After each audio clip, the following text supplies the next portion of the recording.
નમસ્કાર મિત્રો, ફરી એકવાર બીમાર પડ્યું ગુજરાત। જી હા મિત્રો, તો સમાચારમાં વિગતવાર વાત કરીએ તો ગુજરાતમાં ફરી એકવાર કોંગો ફીવરનો શંકાસ્પદ કેસ સામે આવતા આરોગ્ય તંત્ર એલર્ટમાં થયું છે। બનાસકાંઠા જિલ્લાના ડીસા તાલુકામાં આખોલ ગામના 34 વર્ષીય યુવકને કોંગો ફીવરના લક્ષણો જોવા મળ્યા છે। યુવકની તબિયત લથડતા અને તેને તાત્કાલિક વધુ સારવાર અર્થે અમદાવાદની ખાનગી હોસ્પિટલમાં ખસેડવામાં આવ્યો છે।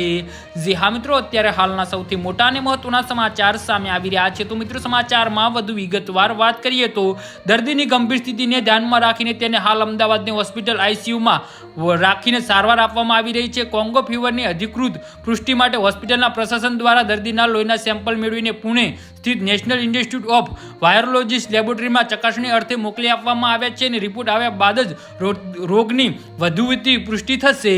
જી હા મિત્રો, તો આના વિશે તમારું શું કહેવું છે તો નીચે અમારી કમેન્ટ બોક્સમાં જરૂરથી જણાવજો અને અમારી યુટ્યુબ ચેનલને સબસ્ક્રાઇબ કરવાની ભૂલતા નહીં। ધન્યવાદ।